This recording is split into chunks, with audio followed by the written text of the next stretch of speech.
Hello, we're live. It's Bilingual We from Colorado, Illinois, and Hiroshima, Japan. I'm Christa Jimenez, owner of Pura Vida Moms, and I'm here with Heather Robertson Devine, owner of Books Del Sur, and our special guest, Adam Beck of Bilingual Monkeys. Welcome, Adam. Hello, hello everyone. Thank you so much for joining. Um, My pleasure. Will you give us a little overview of kind of your bilingualism at home, what bilingualism looks like at your house, and why? Well, that's a short question, but a very big question.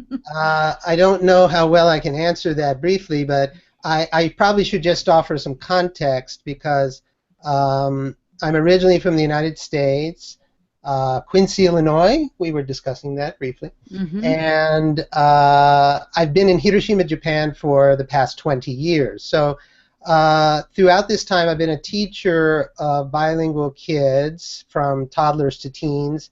And for the past 12 years, I've also had a couple of children of my own. So I've been working with bilingual kids for the past 20 years. And at the same time, my personal situation is somewhat challenging because I think there are a number of conditions that kind of work against, let's call them less favorable conditions, for the goal of raising my children to have strong English ability. And English is our minority language because, of course, Japanese is the majority language here. I'm the main source of their English exposure, but I'm not the main caregiver. And my children have always gone to Japanese schools. My wife's English ability is relatively low. Um, English is not used widely in this society, and we rarely travel outside Japan. So, given those sorts of conditions, if I didn't really take this on very proactively from the start when my kids were born, I'm not so sure the outcome would be. I'm not so sure we would have had as much success as we've had.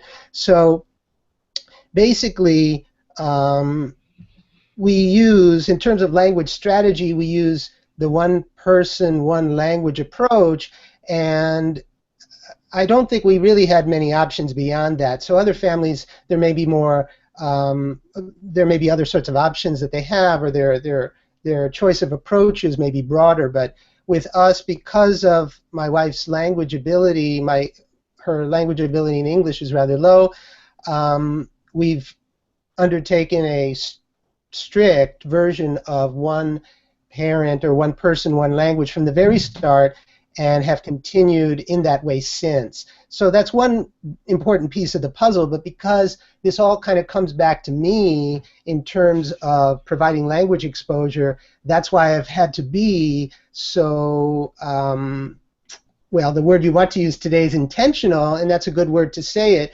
At the same time, I often say very mindfully and playfully proactive about my daily efforts. And so my work at Bilingual Monkeys and at the forum, the Bilingual Zoo, and in my book as well, it's really all about, how I've been able to been able to raise the odds of success and share what I've experienced both as a parent and as a teacher with others. So that's basically the background. There's much more to say, but that's the wider context.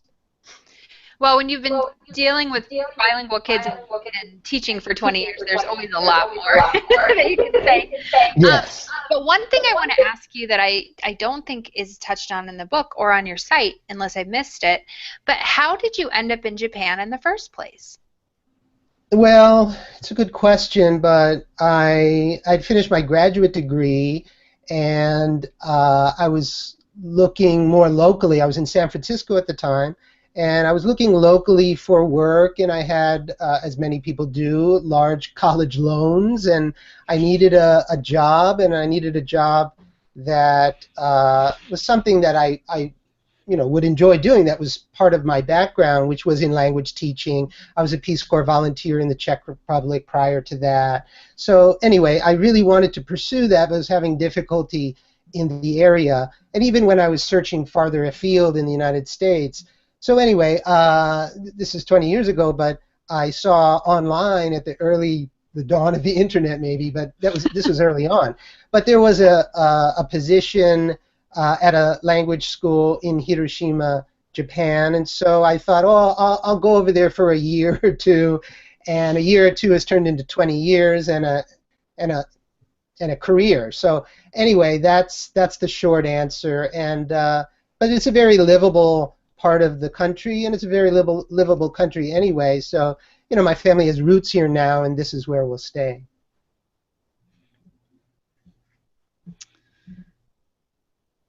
Oh, Christa, I think you're muted. Can you hear me now? Oh, yep. Trying to be a good citizen, and here we are. So, well, that makes sense. It's definitely on our bucket list to go to Japan. It's just so fascinating. I'm fascinated by the culture and all of it. So maybe someday we'll come and visit you. Oh, great. You have an open invitation to visit. Well, thank you. I've been doing the Marie Kondo decluttering for the past 18 months, and of course there's lots of cultural ties and anecdotes about Japan and Japanese homes and living. So it's something that's really fascinating. So I'm assuming you met your wife once you got to Japan. Yes, that's right. So I met her soon after I arrived, and we got married 3 years later, and my daughter is 12 now, and my son is 9, and so we had children a few years later. But as I said, based on our particular circumstances, every family is different, of course, but based on our particular circumstances, one person, one language became the strategy that we started with and have continued with throughout. And combined with that, I've pursued the many other ideas and practices that are found at my blog and at the forum and in my book. It's amazing how one small decision, like you thought, well, I guess I have a lot of loans, I'll go to Japan, all of a sudden launched in a second career and your children, and I think Heather and I both have similar stories, and it's really incredible. But we're going to flip over to your book now because I was just so fascinated by this Dutch study. So Heather, do you want to talk a little bit about what makes you so excited about it? Well, maybe before we do, we should give some context. And Adam, you could tell us a little bit about your book, how it came about, and we can't forget to tell people how they can get it. I often forget that super important detail. So. Sure, I'd be happy to talk about it. So here it is. I've kind of dog-eared it to just a bit. Okay. So the book is basically the culmination of 20 years as a teacher and parent of bilingual children, and what I've tried to do, I think, is bring together my experience and my ideas about raising bilingual children. And the book is called Maximize Your Child's Bilingual Ability, Ideas and Inspiration for Even Greater Success and Joy, Raising Bilingual Kids. And for me, that's what it's all about. It's about, it really wouldn't be considered success, at least to me, if it wasn't also at least mostly a joyful process at the same time. So what I've tried to do is bring together a lot of ideas. I call it a big buffet of food for thought, and that's the way I want families and parents to look at this, because I'm not setting out one specific program that every family should follow, because that would make no sense. Every family is very different, and what I've done is bring together 30 perspectives and 30 principles. And through that prism, I'm trying to look at what parents can do, given their particular circumstances, to raise the odds of success and maximize their children's progress and ultimately their bilingual abilities. So that's the book in a nutshell. And within that, I think the heart of the book, in a sense, is the idea of the two core conditions of exposure, providing ample exposure to the child in the minority language or the target language, and also creating a genuine, an organic, a real need, a need for the child to use that language actively. So exposure and need, to me, are the two core conditions that ultimately can produce active ability in the target language. And I think Heather is going to introduce the idea of this study that I think helps us to clarify or elucidate this idea of exposure and need. Yeah, so Adam, a couple of things that I just want to highlight about your book, Maximizing Your Child's Bilingual Ability. I really appreciate how you called it a buffet of thoughts, because one of the first things I said to Christa after reading it was, oh man, I got a lot of work to do. Because, as you know, I'm Spanish is the minority language in our house, and I'm the only Spanish speaker in our house. And my choice is to use Spanish with my son through reading and play. And so when I look at all your principles, it's just like, oh man, I'm hitting like 3 of them, you know. The fact that you are a huge advocate of this, and you've worked with lots of parents, but you are also saying that we each need to make our own decisions, and it needs to work best for us. I really appreciate that, and I think that that's really affirming for all of us, you know, doing the best we can with our kids. Yes. And I hope that. I think that's really important. That's a really important point. I just want to underline that, yes, every family needs to create or shape the sort of conditions and efforts that can work for them. And I think that's a really important point that I continue trying to stress. Yeah, and so also for our friends viewing this, and our friends in our BilingualWe group, and in all groups, don't be intimidated by this book. It's full of amazing information, and you might want to read it like 9 times. It's also so readable that you can just you can pick it up again and look at the principles again and think, all right, well, I'm ready to try that one on, or I'm not, you know. So it's definitely, I mean, it's a great resource, and don't be intimidated by it. There's so much there, and there's so much to be learned every time you look at it. So, well, and I wanted to also say that while Adam, you've set the bar really high, and I think that's the piece of the intentionality, right? You decided when your kids were born that you were going to own the English piece of this, and that you really you set this goal of them being fully bilingual. And you know, I'm in it right now. I'm a stay-at-home mom with a 1-year-old and a 3-year-old, and some days I don't even know. I was talking to Heather today, and they had grabbed markers and were coloring on the desk, and I'm like, you know, and I switched to English because it was like, in the moment I'm trying to talk to Heather and trying to do this, but then I kept going back to like, but Adam was able to do this by sticking to that goal and being really intentional. So today I fell short, but statistically, the better that the more Spanish I give them, the better chance they have for being bilingual. And I'm not alone in trying to do this. Like, you've been here, and you've talked about it in just this really relatable way, that yes, the bar is high and it can be intimidating, but it also, I love the part where you talk about how you and your wife's communication almost changed because you kept English in front of the kids, even though she was responding in Japanese. And you know, my husband and I are going through that right now, where we're only speaking Spanish, even though really we'd prefer to be speaking English about some of the topics to each other. And it's just like, there's just so many tiny things in here that are so relatable. But let's go back to the heart of this, of looking at Principle 6 and then relating it to our nerdicle.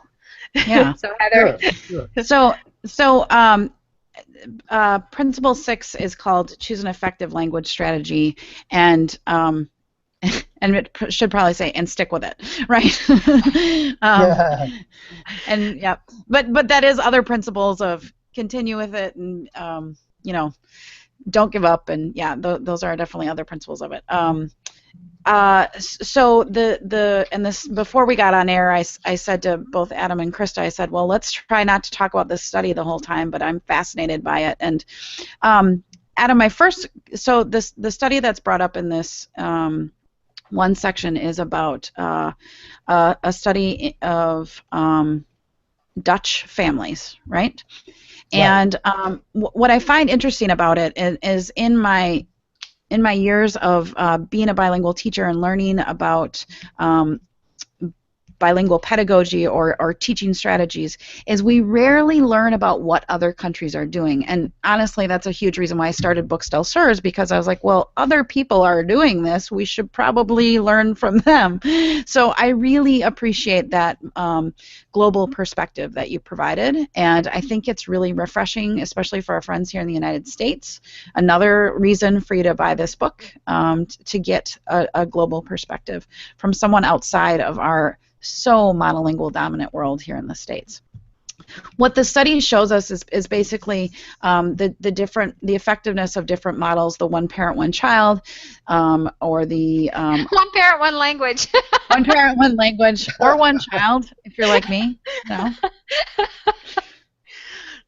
My mom would love that. Population control, yay! Okay, sorry. It's been a long. Okay, anyway, so it shows the success rate and how the success rate essentially declines with the less and less use of the language, right? Right. Exposure of the language, and so that really ties to our nerdicle for the week, which is about intentionality and being an intentional instruction, and the whole premise behind intentional teaching and is that you have your goal in mind, and your talk or your instruction is around that goal and focused on that goal.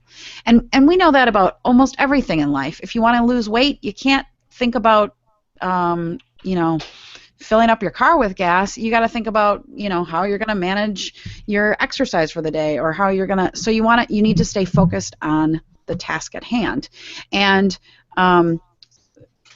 putting the language forward is focusing on that task, and that's where the different approaches to your language strategy can really help. Adam, did you know about this study when you started out, or did you find it along the way on your journey?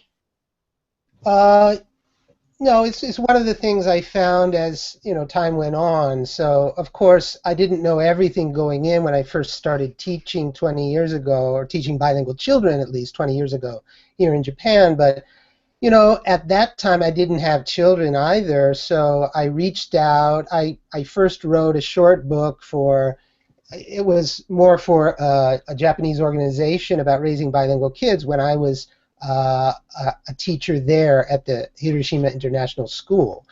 And basically what I did was reach out to other parents, because I wasn't a parent at the time.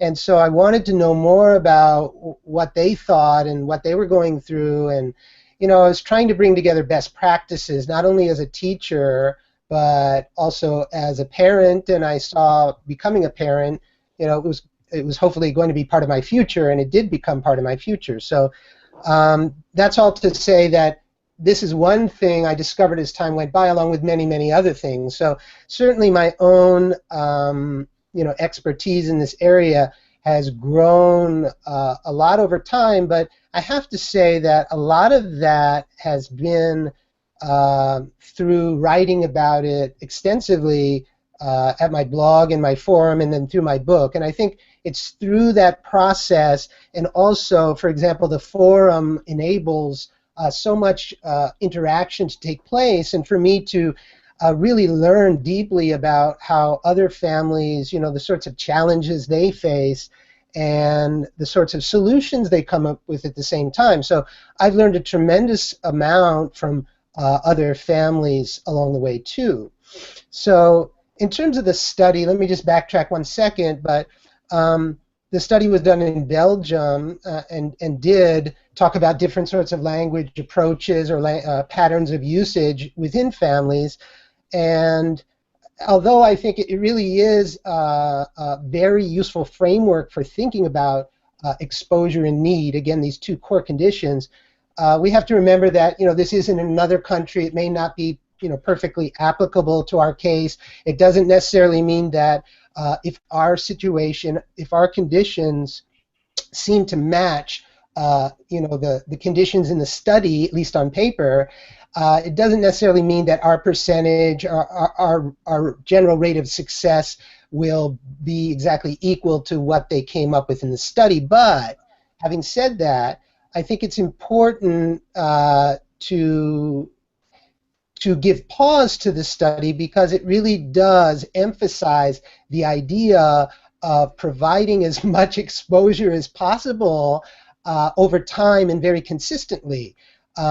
So again, it all comes back to me, for me again, about this idea, and let me tell a quick story, but within the book actually, the idea of exposure and need, it sets up a nice acronym for me because that idea, N, exposure need, there's a Japanese word, N, which means fate, actually.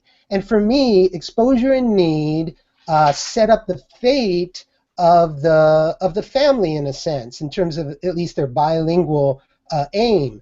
Because, you know, if we can really attend to these two core conditions, and despite our basic circumstances, we have to really address that. We have to look carefully at our basic circumstances and then find the best ways, or the ways that are most effective for us, let's say, to effectively meet those two core conditions, exposure and need. And if we do, then I think we will achieve the sort of fate that we wish, that we will have the sort of success that we eventually want. But it definitely takes that sort of intentional focus and even obsessiveness, and I don't say that in a bad way. It can be bad to be obsessive about certain things, but if it's done in a playful way with you know, a good dose of patience and perseverance, then actually being obsessive about this, which really means being mindfully proactive,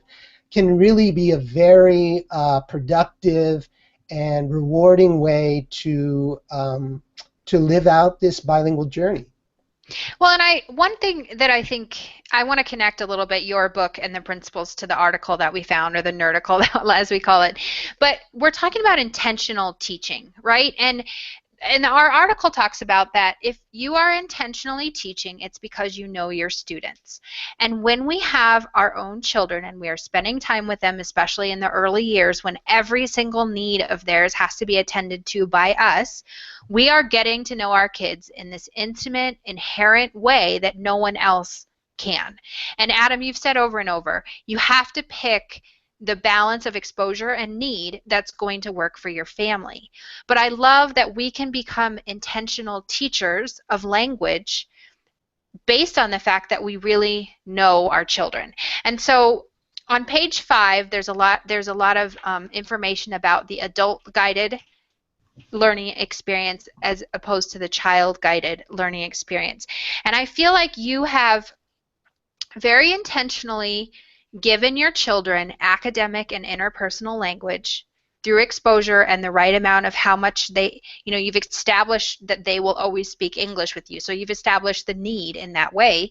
And really, that's that intentionality that I think classroom teachers sometimes miss, where we're trying to kind of figure out what the kids need, and it usually takes till October or November to figure it out, and then we can start to be intentional. But what you've done is said, I know my children, and I know my family, my wife, and I know my culture, and I know myself, and I'm going to figure out the right balance for us, and then I'm going to be relentlessly mindful and playful in that pursuit of this goal. And that's what really stood out as a connection to me between our article and your principles in your book. I think that's a very good way to phrase it. And relentless is a word that I often use, and I think we do have to be relentless. But again, it's being playfully relentless, which connects to the idea of joy. And, you know, if this is not, and I stress this in the book, but if this is not on the whole a joyful experience for both parent and child, then something is off. And I think we really need to kind of reflect on the process itself. And let me just say one quick thing, and I think it's important that we also stress the idea that, and I have a post about this on my blog, but nobody's perfect at raising bilingual children, and I cite myself as a prime example. None of us need to be perfect. We just need to be intentional and relentless about our activities and have as much fun as possible doing it. So I'll be the first one to say, and I tell these stories all the time, but I'm certainly not perfect, but I keep at it because this is important to me. And it's important not only to me and to my family today, but I think it's important to the farther future as well. So, for my children's future and theoretically their descendants as well. So I think what we do today really has an impact on tomorrow, and not only tomorrow, but tomorrow much farther in the future. So I think it's important for us to keep one eye on today, but one eye on the farther future. And if we do, I think we'll continue to be proactive day by day. And because we're proactive day by day, as the months and the years pass by, we will see the sort of progress that we had hoped for initially.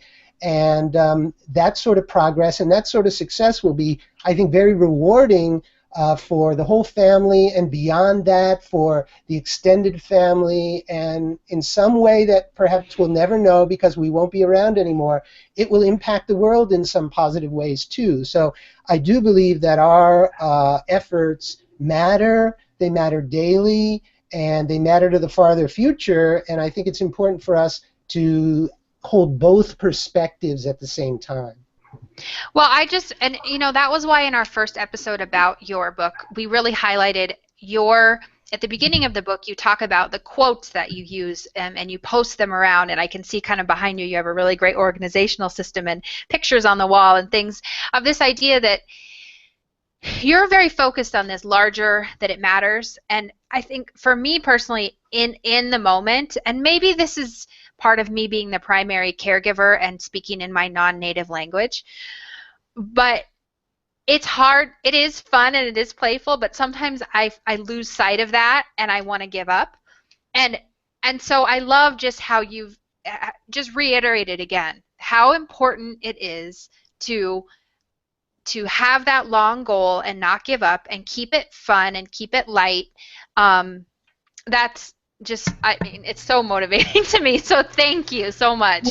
Yes, the only way to fail at this is to give up. That's the only way to fail. If you continue, you will make progress. Progress is guaranteed. So, I understand the feeling about wanting to give up. I understand that, and I hear that a lot. And it's not that I've never felt that either, but I do know that there is a payoff to perseverance. There's always a payoff to perseverance.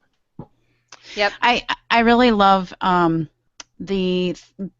you've really emphasized joy and play. And one thing that keeps resonating with me around the core idea of need is the fact that it is your culture, Adam. So to share the English language with your children is really important because it's your culture, right? I mean, it's a huge component of your culture. And just today on my 2-hour car ride home with my son, we were singing songs, and there's a song, Don Alfredo Baila in Spanish, and I always do it with my dedo and then con el mano. And he finally today started, using his dedo and his mano, and I was so excited because he engaged in play with me, and those little milestones are the fuel to us continuing, right? And that joy that I felt, I was like, ooh, I gotta learn another song. This is so fun. And so it's just we gotta keep every joy we get. We gotta keep it and keep fueling our fire, and that is a huge part to motivating us and to keep creating the need. Absolutely, and it's through the efforts we make, in the ways we make those efforts, that we can actually inspire that kind of play and joy, I think. So if we're mindful of that and intentional about that, we can create even more of it. And one simple example is being very persistent about bringing resources into the home, and I'm a big one for books. I think every family who's out to raise a bilingual child needs to have a very healthy home library. So and that's not the only thing, of course, but a wide range of resources. If you can really enrich your home in these sorts of resources, what I see, not only in my own experience, but the families I work with as well, and that I hear from, is that, the more resources they have, and of course they have to be geared for the child's age, maturity, language level, interest, that kind of thing, throughout their childhood. It's going to be an evolving process. But when you have these kinds of resources, you get excited about them as a parent too. You want to pick up the book, you want to share the book.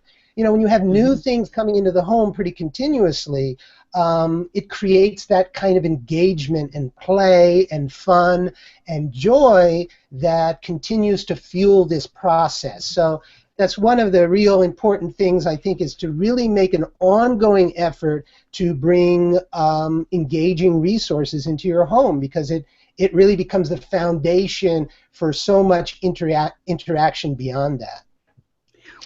Adam, it's funny that you bring that up, because we had toyed with the idea of bringing in an article by Stephen Krashen around reading choice and how powerful giving kids choice to read and how essential that is in developing language. So it's funny that you bring it up, but it's clearly supported by research and right. Very essential. Well, and I can link that into our show notes. And also, Adam, I want to tell you, even though we're live, but when we go off broadcast, please don't hit the red button yet, because I have a couple of questions of things that I'd like to add in our show notes that I know you can give me the info to. But unfortunately, we're at the end of our 30 minutes, and so I want to wrap up by saying, Adam, please tell us everywhere that we can find you. Well, won't give you my address. You're welcome to visit me in Hiroshima, Japan. I know it's pretty far. It's pretty far away, but careful anyway, what you offer. I know that. But actually, I have met 3 or 4 or 5 families that I was able to connect through my blog, which is Bilingual Monkeys, and through my forum, the Bilingual Zoo. So look for Bilingual Monkeys and look for the Bilingual Zoo. These are very rich resources that can be freely accessed by anyone. So please make use of these, and I hope you find them, a real source of support for your own journey. And at the same time, the book itself, I really do. I know it's my book, but I encourage you to read this, because I really think it can be a solid foundation. It really is something to stand on and look back to again and again, because I think it provides a lot of information in over 300 pages for this greater goal of successfully raising a bilingual child. So the book itself, it's available in paperback and as an ebook, and you can find it at Amazon, any Amazon around the world, really, and it's available at other online booksellers and in bookstores as well, perhaps. So yeah, that's about it. And I'm always happy to hear from people, particularly through the blog and the forum, because then it offers people an opportunity to see what other people are doing. I do get a lot of email, and I'm happy to respond, and I try to respond personally to everyone. At the same time, it really is helpful for other people as well if these sorts of questions and comments are made at the blog or at the forum, because it benefits everyone more widely, I think. And that's really the larger idea. So moving forward, I just hope that my work can continue to be a source of support to as many people as possible. And I really hope that everyone can find and realize the sort of success that they seek on their own terms.